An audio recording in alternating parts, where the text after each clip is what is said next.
Nanganganib na hindi matuloy ang laban ng ating pambato na si John Riel Casimero kontra kay Luis Nery. Pati na rin ang laban ng isa pa nating pambato na si Kenneth Liober laban kay Michael Angeletti. Ito ay matapos maglabas ng pahayag si Koki Kameda ng Kameda Promotions hinggil sa biglaang pagkansela ng kanilang nakatakdang Kyrgyzstan tournament sa darating na May 23 at 24. Sabi ni Kameda, ang desisyon ay dahil sa malaking problema sa partnership nila sa Lush na siyang namamahala sa mga budget, gastusin sa operations ng mga joint events. Matapos ang merger noong 2024 sa pagitan ng 3-150 fight at Lush, nakapagdaos na sila ng 10 events kasama ang 7 world title fights. Kaya naman sa tono ng pananalita nga po ni Kameda, sa kanyang palagay nagawa po nila ng maayos ang kanilang parte. Kaya't labis po niyang ikinalulungkot na humantong pa rin sa cancellation ang ilan sa mga events nilang pinagtrabahuhan ng gusto.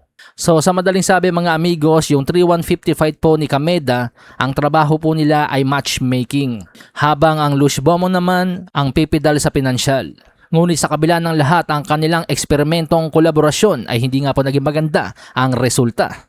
Kaya't yung darating na laban sa June 6, kung saan lalaban sana sina Casimero at Liober, ay hindi na po maipapangako ni Kameda na matutuloy pa. Gayunpaman, ipagpapatuloy daw po nila agad ang talakayan sa natitirang oras at magbibigay ng announcement muli sa lahat tungkol sa kanilang future plans. Kabilang na kung gaganapin pa ba o hindi na ang June 6 boxing event nila kung saan nakapaloob ang laban ni Casimero at Nery, pati na rin ang laban ni Liober at Angeletti.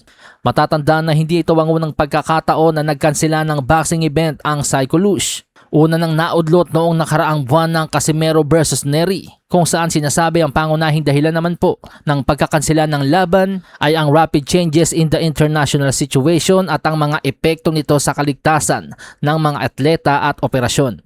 Sa kabilang banda, isa pang malaking problema ang kinakaharap ngayon ni Koki Kameda. Ito ay dahil nanganganib din siyang matanggalan ng lisensya bilang promoter. Ayon kasi sa report ng Yahoo Japan, sinabi ni Tsuyoshi Yasukochi, ang Secretary General ng Japan Boxing Commission o JBC, kailangan na nila ng kumpirmasyon sa status ng laban ni Yabuki at Calixto sa loob ng susunod na 2 araw. Kapag tuluyang nakansela ang event na ito, sususpindihin ng walang takdang panahon ang promoter's license ni Koki Kameda.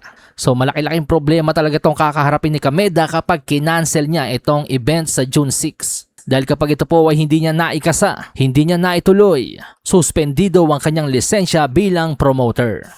Sahin ang baraha, patunayan mo sa'kin ha. Sino man ang mabunot na kalaban, di ka tatakbo ha. Sa bayan ko sa bayan, papalag ako para sa bayan. Basagan na bungo para sa'kin, putek, pabor, pangayan. Walang Preno TV.